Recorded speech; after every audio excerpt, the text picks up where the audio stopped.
So, it's about to be 2026 and you finally decided that you want to learn how to draw. But you feel like it's too late or you're too old or you didn't go to art school. Well, you are in good company. Hi, I'm Candace and I'm an animation professional who was learning art as an adult while working a full-time job. So if you're in your late 20s, 30s, 40s, and you've never picked up a pencil before, then you are in good company. I'm going to share some mindset shifts that you'll want to consider as you begin your journey of learning art. So let's get to it. All right, so let's talk about being too old to learn how to draw. You're not too old, period. I feel like this is the number one reason why most adults won't even try. And like, not even just like learning how to draw, I just mean like having new experiences in general. It's a really strong psychological barrier. A lot of folks believe specifically that drawing is something that you had to have started when you're young. And so when they don't do that, they feel like super behind, which I totally get. Like I even feel left behind sometimes. But that's kind of just it. It's like just a thought. The reality is that anyone can learn anything. Drawing isn't a race. There is no deadline. And you kind of just have to start like where you are. So actually I'm gonna like flip this and I'm gonna bring up this up that sometimes older learners actually have like an advantage when they're trying to learn new skills. And like specifically with drawing, I feel like people who start learning to draw like when we're older, in general, like you just have more life experience. You generally have like more patience and more discipline and more focus because guess what? We don't have as much time as like, you know, like a college student who is going to art like and that's all they're doing full time, right? I just feel like generally there's like better focus on like, okay, well, I know what I need to do in order to get this done. And I want to like achieve whatever goal it is. So I'm gonna do it and get it done. Maybe if you like focus a little bit more on that and less on the like, oh my gosh, I'm so behind, then that'll actually get you started. So the next thing to get rid of is the idea that with drawing, either you have talent or you don't. So I'm gonna keep it a buck. Drawing is a skill.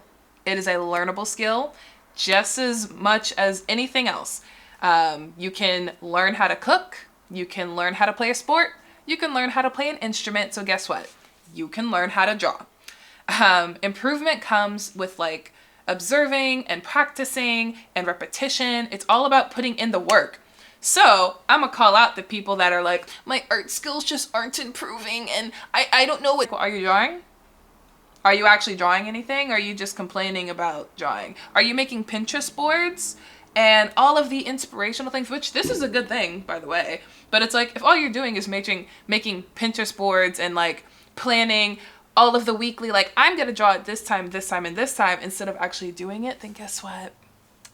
You're not going to improve because you're not actually putting in the work. Anyhoodle, anyone can learn. It's just a matter of, are you going to put in the time?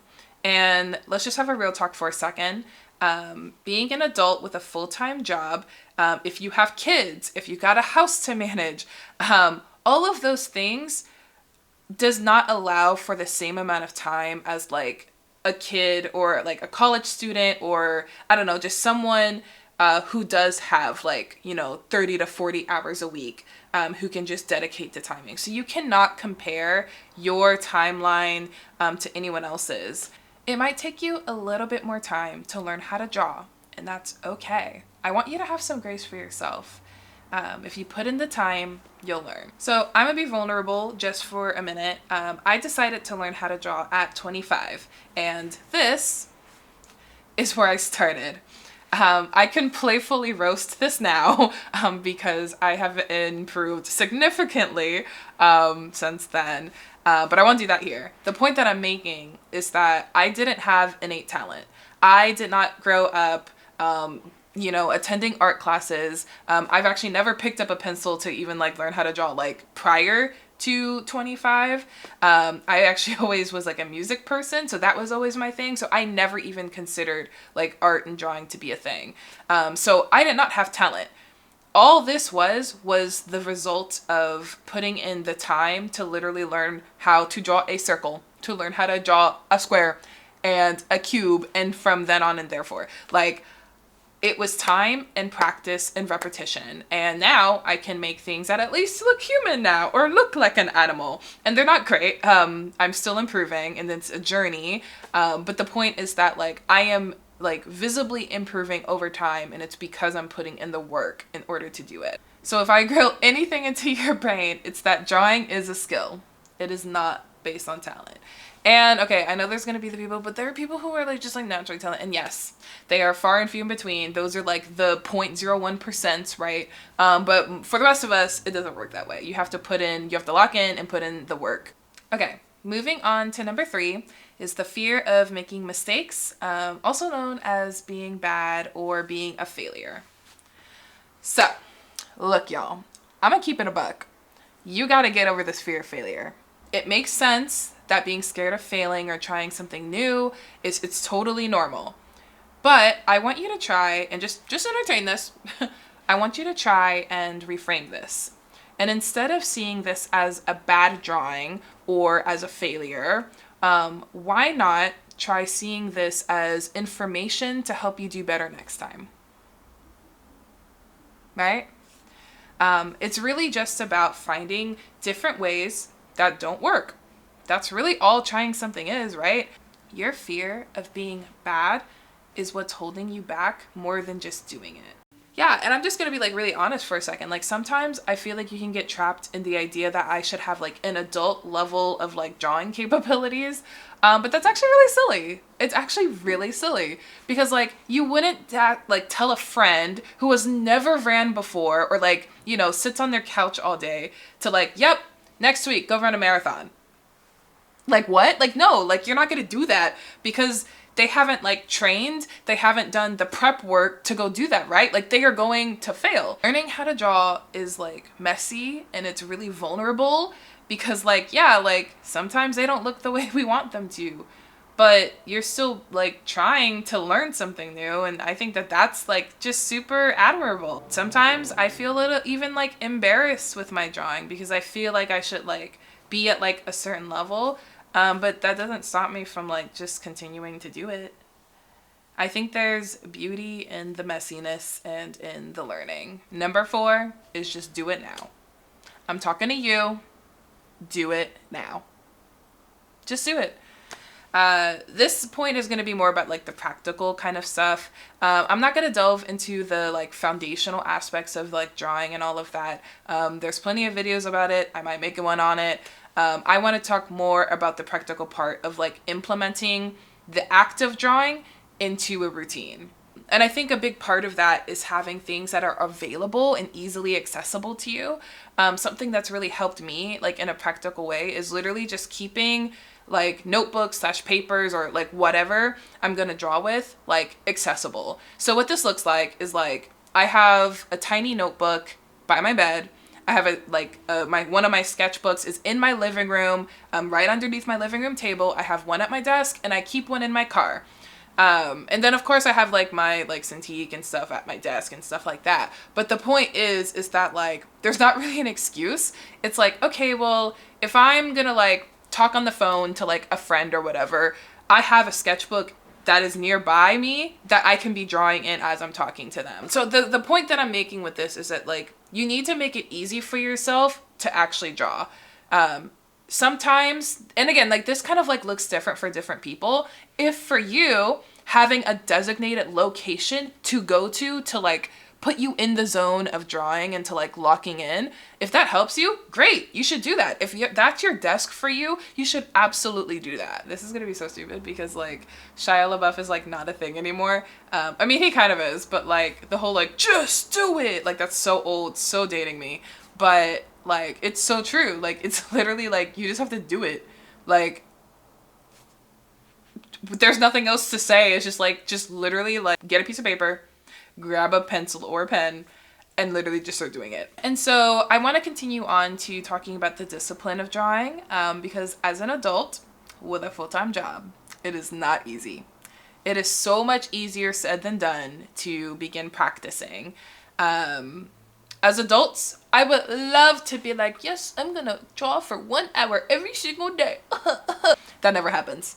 That never happens. And I am a big culprit of it. I come up with this idealistic like schedule of what I think would like be the ideal time for me to like start drawing, right? And then it never happens because it's not realistic. Something that worked for me was to have more of like a general approach. And what I mean by that is instead of being like, I'm going to draw for 1 hour every single day, I said, okay, 5 days out of the week, I'm going to have like drawing days. And for each of those days, I'm going to focus on like a different thing. Now for me, it looks like I have different like projects that I'm working on. Like there's a short film, there's comics, there's like practicing and like foundational stuff, right?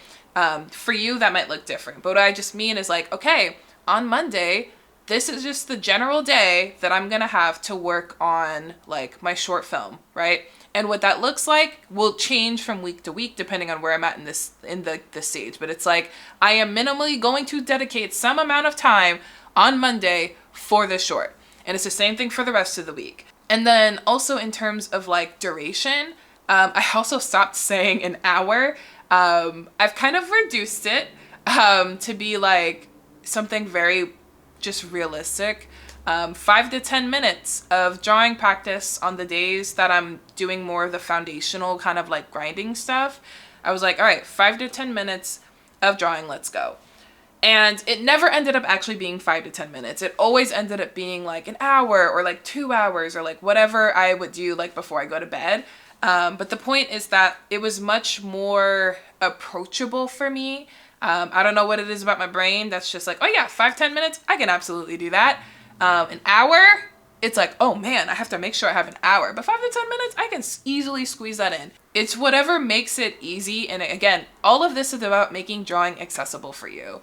If it's not working, evaluate and try something new. So what I previously used to do was say from 6 to 8 p.m. I'm gonna practice something like curvilineal perspective. And then I'm gonna spend 20 minutes practicing the planes of the head and 45 minutes practicing vehicles.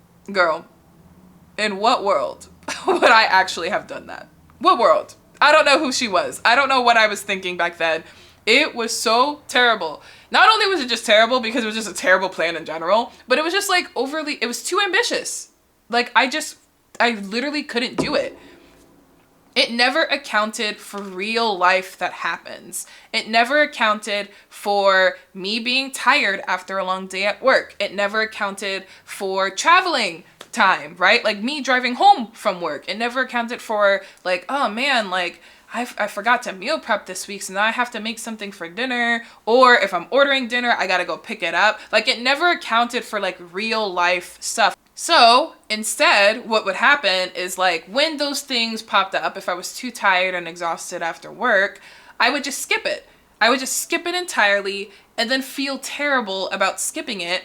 And then when I would go to draw in the next time, I would continue to skip it because I'm like, oh, well, I have to go back to this thing, but that was always really overwhelming. And then I'd just pile up and then I would just feel like really bad because I kept failing in my head. What actually worked for me was having a schedule that allowed for more flexibility. It still had accountability and it still had structure, but it was more flexible and it didn't like make me feel guilty for when things came up, when life happened. So what I do now is on Sundays, I make like a weekly to-do list. And on this to-do list, it makes it really easy for me to like choose a thing and to know what I have to focus on and complete for the week.